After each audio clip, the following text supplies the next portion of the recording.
We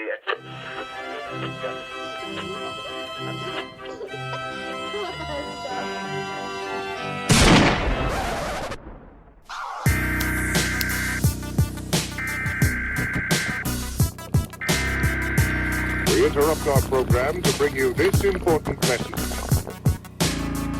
You're listening to Carousel Sniper Victim, a Dead Glass Design production, with your host, Shaun Jeffery.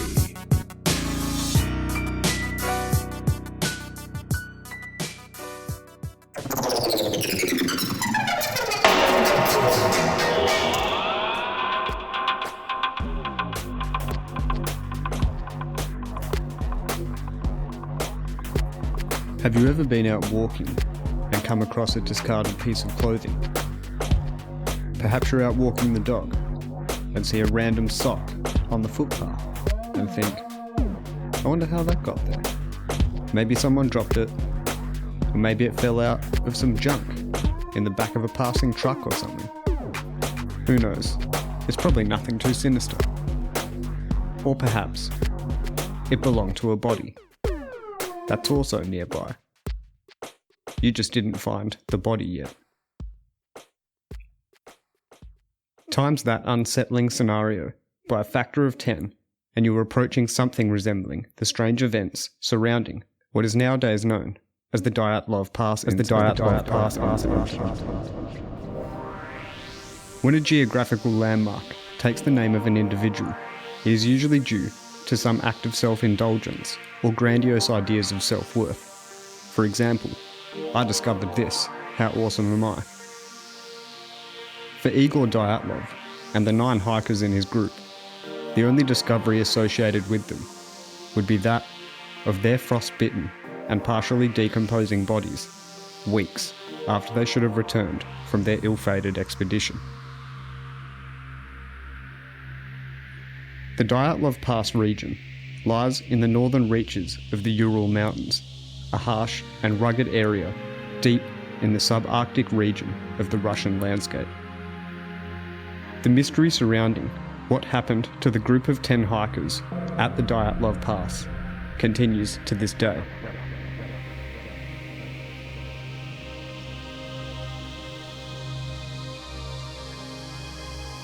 The group, led by Igor Dyatlov, consisted of 10 members. Igor Dyatlov was the group leader, 24 years of age. Yuri Deroshenko was 21. Ludmila Dubnina was 21. Yuri Krevenishenko was 23. Alexander Kolvatov was 24. Zenaida Kolmogorova was 22. Rustem Slobodin was 23. Nikolai Thibeaux-Brignollet was 23. Semyon Zolotaryov was 38. And Yuri Yudin was 22. All were well-experienced hikers and explorers, and all, except for Semyon Zolotaryov, attended the Ural Polytechnic Institute located in Ekaterinburg. The goal of the group was to reach Mount Otrotin, 10 kilometers, 6.2 miles, north of where Dyatlov Pass is located. The area is rated as a Category 3, the most difficult category of cross-country hike. However, the group was well trained, and the extreme difficulty was in part reason for the expedition. The group knew what they were getting into, and were experienced enough to try and tackle the challenge.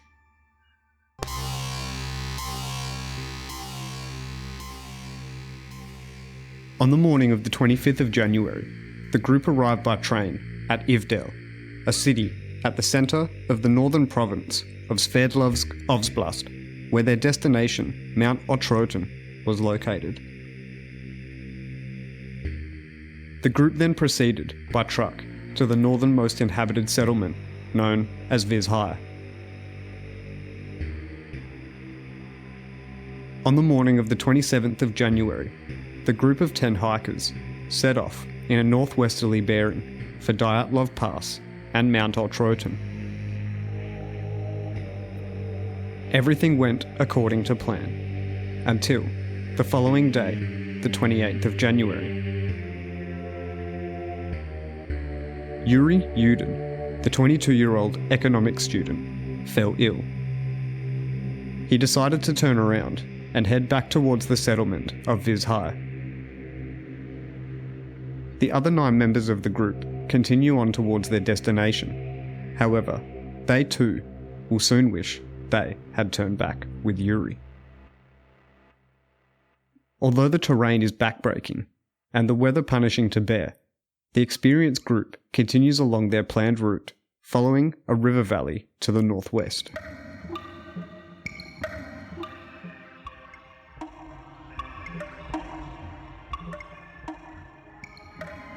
On the 31st of January, the group reaches the edge of the highland zone, where they will break away from the river valley. They spend the majority of the day preparing for the climb. The distance they plan to travel is around 3.5 kilometres, 2.2 miles, not an overly long distance, although the steep incline and weather conditions make it tough going. At around 4 p.m, the group is still about 17 kilometres, 10 miles, from their goal at Mount Otrotin.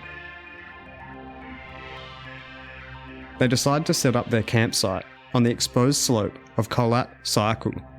This is the name given to the region by the local Mansi people, meaning Dead Mountain.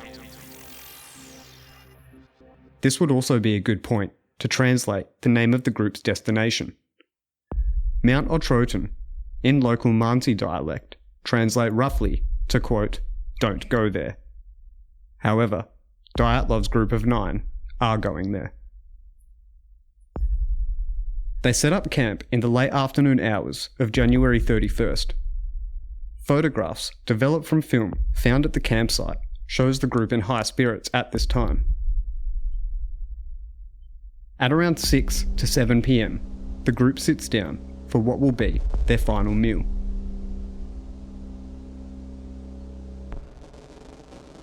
Before departing on the expedition, the group leader, Igor Dyatlov, had agreed that he would send a telegram as soon as the group returned to the settlement at Vizhai. The telegram was to be sent to the group's sports club. It was expected that this would happen no later than the 12th of February. However, Igor had told Yuri Yudin, before he departed the group after falling ill, that he expected they may take longer. When the February 12th deadline came and went, and no telegram or any communication of any kind had been received, there was no immediate reaction, as delays of a few days were common with such expeditions. It was not until 8 days later when relatives of the travellers demanded a rescue operation be launched. The initial search was organised by the head of the Ural Polytechnic Institute, with volunteers consisting of students and teachers. By late February, the army and the Soviet police forces were all ordered to assist with the search.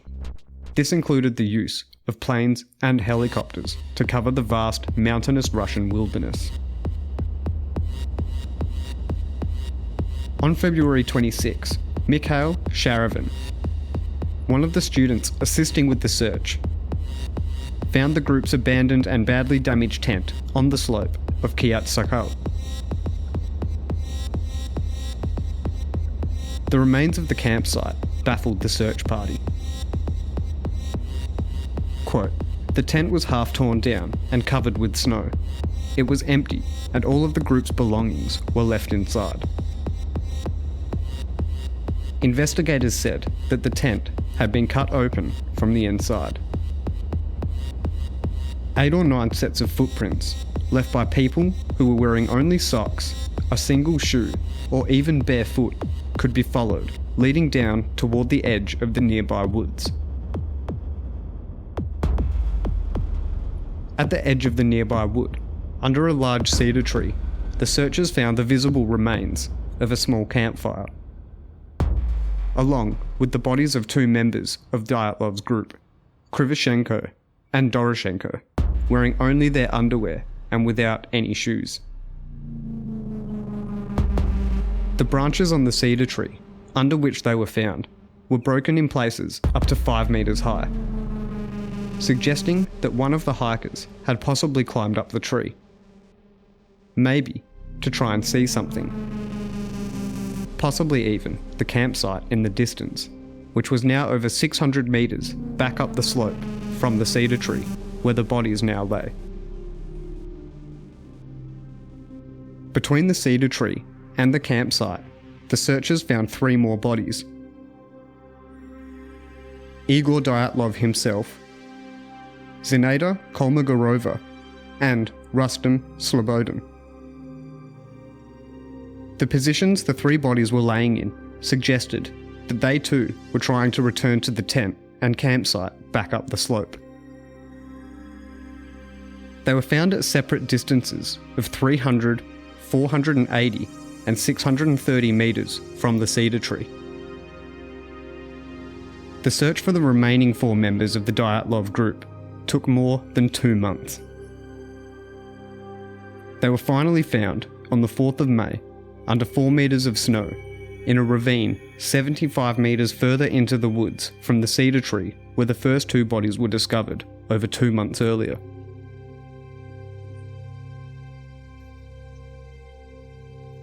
A legal inquest started immediately after finding the first 5 bodies.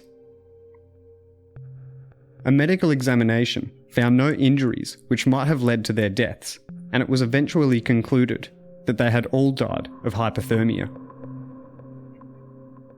Rustem Slobodin had a small crack in his skull, but it was not thought to be a fatal wound. An examination of the 4 bodies, which were found in May, shifted the narrative as to what may have occurred during the incident. 3 of the ski hikers had fatal injuries. Thibaut Brignollet had major skull damage, and both Dubinya and Zolotaryov had major chest fractures. According to an examining forensic doctor, the force required to cause such damage would have been extremely high, comparing it to the force of a car crash. Notably, the bodies had no external wounds related to the bone fractures, as if they had been subjected to a high level of pressure rather than blunt force trauma. Major external injuries were found on Dubinya, who was missing her tongue, eyes, part of the lips, as well as facial tissue and a fragment of skull bone. She also had extensive skin maceration on her hands. It was claimed that Dubinya was found lying face down in a small stream that ran under the snow, and that her external injuries were in line with putrefaction in a wet environment and were unlikely to be related to her death. There was initial speculation that the indigenous Mansi people might have attacked and murdered the group for encroaching upon their lands. But investigation indicated that the nature of the deaths did not support this hypothesis. The hikers' footprints alone were visible, and they showed no sign of hand-to-hand struggle. Although the temperature was very low, around -25 to -30 degrees Celsius, or -13 to -22 degrees Fahrenheit, with a storm blowing in, the dead were only partially dressed. Some of them had only one shoe, while others had no shoes or wore only socks. Some were found wrapped in snips of ripped clothing that seemed to have been cut from those who were already dead. Another group of hikers, about 50 kilometres, 31.6 miles, south of the incident, reported that they saw strange orange spheres in the night sky to the north on the night of the incident. Similar spheres were observed in Ivdel and adjacent areas continually during the period from February to March 1959 by various independent witnesses, including the Meteorology Service and the military. Journalists reporting on the available parts of the inquest files claim that it states, "At the time, the verdict was that the group, all died because of a, quote, compelling natural force. The inquest officially ceased in May 1959 as a result of the absence of a guilty party. The files were sent to a secret archive, and the photocopies of the case became available only in the 1990s, although some parts are still missing.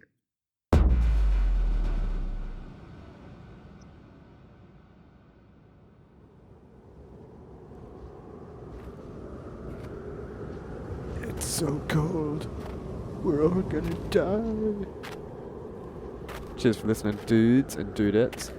Go join the Facebook group, get in the discussion. Cheers to Leigh. Cheers to Shane. Go check out Shane. We'll catch you next time with the breakdown where we go through all of the crazy shit with Dyatlov Pass and all of the theories and trying to figure out what the fuck we think happened. Until then, later yo.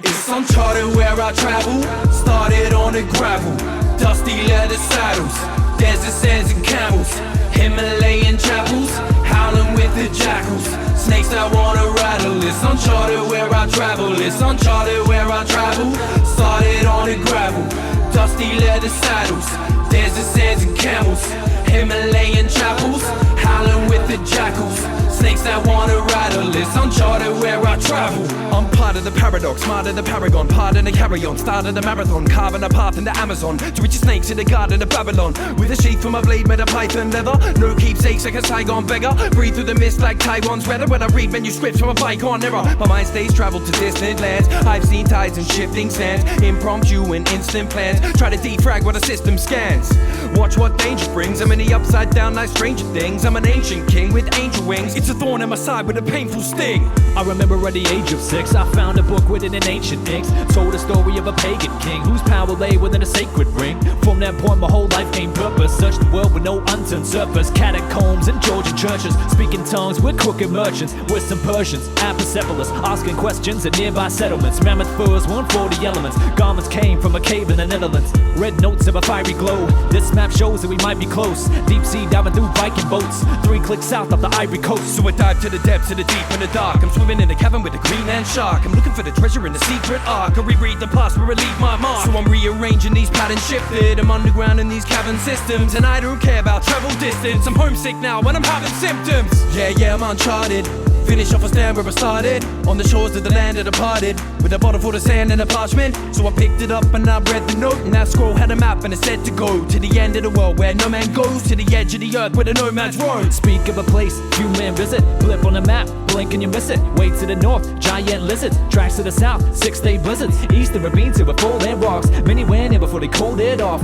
to the west was a large wasteland, the resting place for many a great man, only way was through a mine shaft, a labyrinth to watch time pass, it required a whole lion's heart, then and only then you find the right path, and if you made it you never leave, one way through with no embassy, finding a peace and no enemies, only place on earth to go heavenly. More power to those first explorers and early pioneers who crossed strange oceans, blazed new trails, discovered new lands, new mountains, new rivers, new forests, and recorded their findings for the benefit of those to follow.